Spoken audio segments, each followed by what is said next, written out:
So we're wishing good luck to Calvin Ridley as he goes for his reinstatement. I hope Calvin Ridley is reinstated very quickly. I hope Calvin Ridley makes a roster. I hope Calvin Ridley has a big year, and I hope he earns a new contract from the Jacksonville Jaguars. Why do I hope all of that?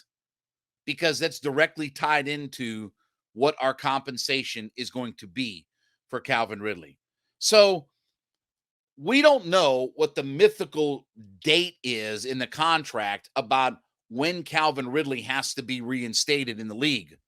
But if he gets reinstated by a certain point, we get a 5th-round pick. If he's not reinstated or it's after a certain date, then we get a 6th-round pick. And then when you add on top of that as well, that the production for Calvin Ridley and what he does this year is also critical because, well, let's face it, we can get a 4th-rounder if he makes the team. We can get a 3rd-rounder if he hits certain benchmarks that we don't know about, whether it's playing time or, production or whatever like that. And then we get a 2nd-rounder that moves up to a 2nd-rounder if Jacksonville ends up giving him a new deal. So I wish all the best. I've talked about on the podcast before, all of the things that I had been privy to back in the fall, it now turns out that those things are true. And the idea of, the mental health aspect of it and things like that, the break-in, and he was freaked out by what all happened and things like that. I'd gotten accurate information about all of that. I was curious if it would be true, but it certainly was. But that doesn't excuse the gambling aspect of it. That doesn't excuse going on FanDuel or whatever it is. It's not innocuous when you start betting on your team. So even if it's to win, you can't do all of that. We've gone over all of that kind of stuff, here in past on the show and everything like that. But now I'm rooting for Calvin Ridley. First off, he's in the AFC. So by and large, I could care less what, Calvin Ridley's not going to be a detriment to the Atlanta Falcons. If he makes Jacksonville good, great. Because they're looking at Kansas City, Buffalo, Cincinnati, all those teams out there. They don't affect what we do in the NFC. Don't affect what we do. But selfishly, I want him back immediately. I want him to be productive. I want him to earn another contract from the Jacksonville Jaguars. I wish nothing but the best for him because our compensation is a lot better if he does well. And look, Calvin Ridley's still a young, really good player, right?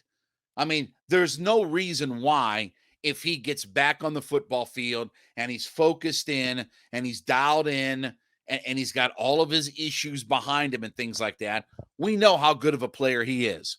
We know that he's a very good player, a very good wide receiver. Dare I say, a number one wide receiver. Did a lot of good things for the Atlanta Falcons.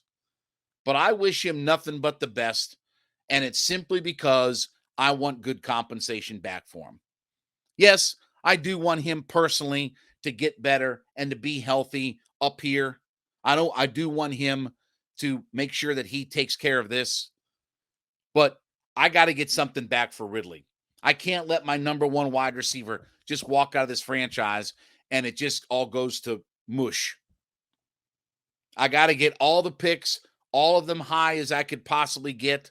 And look, if we get a 2nd and a 5th for Calvin Ridley, okay. I think that's more compensation we got back from Matt Ryan. So I'm wishing nothing but the best for Calvin Ridley. I hope he blows it up in Jacksonville. And look, he's going to a good situation, right? They were one of the more improved teams in the NFL. They were the division winner coming off the season last year where, they had Urban Meyer and that whole fiasco and things. And I think they were 3-14. They went 9-8, won the division, made the 2nd round of the playoffs. He can only help their team, right? Going to a good young group of guys, Trevor Lawrence, and Leonard Ford, or not Leonard Fournette, who's the running back. Now I forget the running back from Clemson, but he's going to a good situation. Travis Etienne. He's going to a good situation. Good offensive personnel. One of the up-and-coming young franchises in the league. And by the way, it wasn't that many years ago that Jacksonville was the best young franchise in the NFL. When they had Jalen Ramsey and all those guys down there, right? Dante Fowler and all those guys, they were in, Fournette was down there. They were in the AFC Championship. They were the best young roster in the NFL, entire the NFL. Their quarterback couldn't make a play. That's why they couldn't advance. Their quarterback made one play against New England. They'd have been in the Super Bowl that year, and how things may have changed. Now they're building back, and in a few years, they've built themselves back up into that they're still one of the best young rosters in the NFL with Etienne, with Trevor Lawrence, and now you add Calvin Ridley into the mix. That's a good franchise. That's a good-looking offensive group of personnel. So I wish nothing but the best for Calvin Ridley. I hope he gets a $100 million extension with the Jacksonville Jaguars. I hope he has 1,500 yards and 10 touchdowns this year. I hope he gets reinstated instantly. I hope the commissioner holds out his arms like this, and they bring Calvin Ridley up to the New York offices, and they give him a big hug. Give him a big hug and a smooch on the cheek. I hope it all plays out well, because I want something for Calvin Ridley. I want compensation back for Ridley, because the fact that we had to give this guy up still kind of ticks me off about everything. But again, it's hitting all the reset buttons. All right, well, thank you so much for making Hittin' Hard with Jon Chuckery your first listen every day. Make sure you make Locked On Sports Today your second listen. Biggest stories of the day, instant reactions, big game recaps, and the take of the day available Spotify, Apple Podcasts, YouTube, wherever you get all of your favorites from. We ask you to head over to youtube.com, put Locked On Sports Atlanta into that search browser. When you get there, hit that subscribe button. We're about 5,500 folks trying to get to 6,000.